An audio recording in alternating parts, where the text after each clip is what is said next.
When it comes to mountain bike riding technique, there's quite a bit to learn and practice. Riding through rock gardens, hitting jumps and drops, and taking on switchbacks all take some amount of skill to really be enjoyable. While you might not be hitting as gnarly of obstacles in the snow on a fat bike, technique is still really important. Since snow trails tend to be lacking in the traction department, cornering is one part of the biker's skill set that actually becomes even more important. In this video, I'm going to go for a ride and talk about some of the tricks and tips I've learned that will help you to be able to take on those snowy corners with confidence.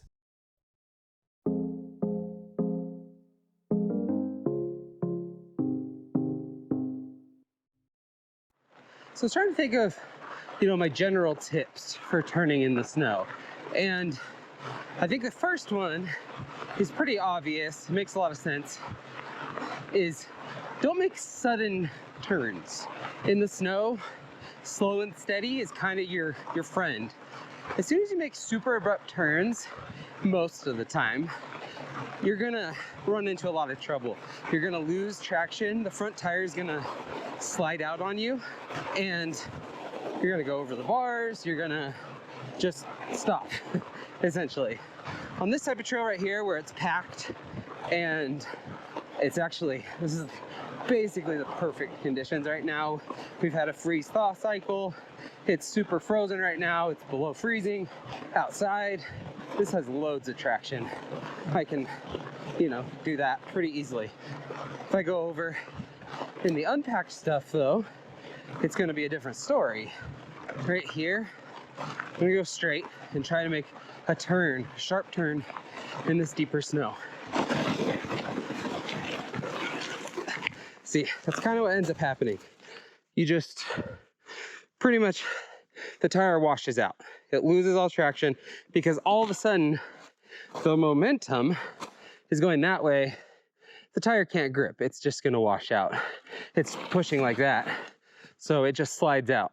Let's try it again, but with some more gradual turns.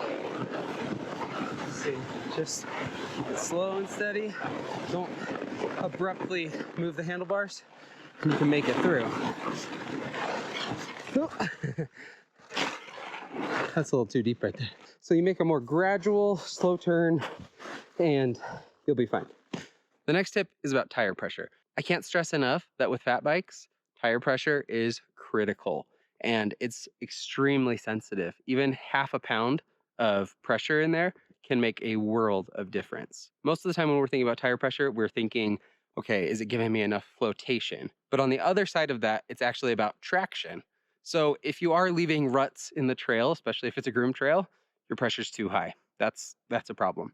So you need to lower the pressure. If you can feel the tire really breaking traction pretty easily, there's a really good chance that your tire pressure is also too high. Now there is a balance there. You don't want to just say lower is always better, especially because on hard packed surfaces, you can start to get self-steer. You can have issues where the tire right here, the sidewall, isn't supported enough by the wheel. I experienced this on my last ride on these tires where this pressure in the rear got too low because of it was leaking. I had just set them up tubeless, but what I started to find was that it was so low and the trail surface was hard packed enough that when I was going around corners, if I would go too aggressively, this tire would basically fold over. The sidewall would essentially collapse. It couldn't support itself.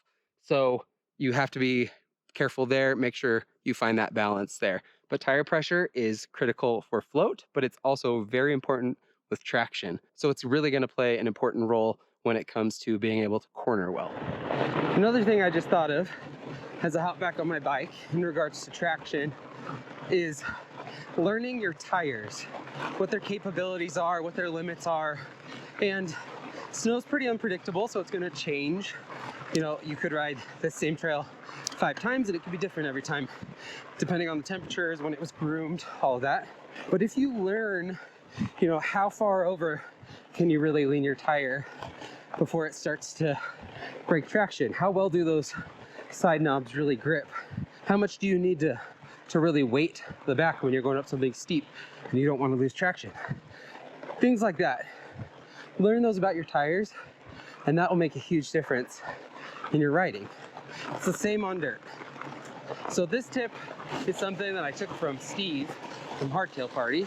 He was talking about more about how modern geometry has changed how he rides. But I've learned it definitely applies on the snow. And it's kind of just good technique all around. But essentially, steer with your hips. Move your bike around. Get your, don't rely just on turning the handlebars to turn. Lean the bike. Move around. One thing that really helps with this is a dropper post. So I say this every time I ride on snow. But this right here is more important than this. Even if I was just on dirt, I would much rather have just the dropper than having a suspension fork. It makes a much bigger difference. Get a dropper for your fat bike and use it. It'll allow you to take advantage of this. I'll link Steve's video, but I have the camera pointed down a little bit right now.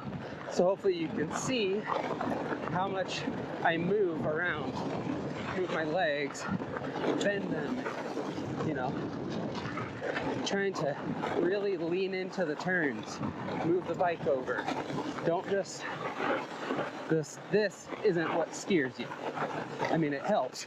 Obviously you have to have that, but leaning the bike and moving yourself around is more important. It will change the way you ride all the time. Another thing I found, and you shouldn't do this all the time, especially, that is just a sheet of ice, especially if you're on well-maintained trails or just maintained trails where someone's putting in the effort to groom them. Use the snow and the fact that there isn't much traction to your advantage. This isn't a great example because this is groomed, but you can still kind of do this. But sometimes it helps to let the rear tire break traction. This really only applies on downhill stuff. Let this slide a little bit. I'm not talking try to get a roost going, like people do on the dirt, which also damages the trail, but it's okay if this slides a little bit. You obviously want to have it to be a controlled slide, but taking advantage of the fact that the trail is a little bit slippery, you can really make it around things tighter than you probably realize. And it's sometimes, this is ice. And in some instances, like this turn right here, I struggle with on dirt. It's actually easier on the snow. Don't be afraid to get your foot out there just for balance sake, but let the back slide. It's okay, especially on this where this is very icy in some of these corners. Go for it. Let it slide. Take advantage of that. If you're not very good at that, like if it makes you nervous, if you are not great at balancing, you'll get used to it. And I'd actually recommend to focus on that balance.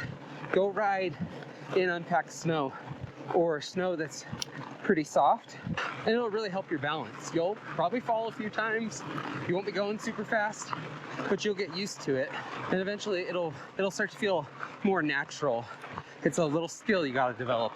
I know this is something that I took a friend who was a road rider once mountain biking, and he struggled with it so much just on dirt. He wasn't used to the bumps and the tire kind of moving on the dirt. But same thing, it's kind of just taking the next step from dirt to snow is kind of similar. The last piece of advice I want to give is to support your local trail organizations. If you have someone that groomed your trails, support them. Do something to help them out. It could be donating money. It could be going and doing trail maintenance, cutting trees, just being a good user, things like that. It makes you feel good. It helps keep things funded and well maintained, and it's just part of being a responsible trail user. So there you go. Those are my tips for how to corner in the snow. If you enjoyed this video, be sure to like it and share it with your friends who also ride in the winter. Leave a comment down below if there's anything you think I missed out on or any tips that you might have from your experience in the snow. Thanks for watching, and I'll see you next time.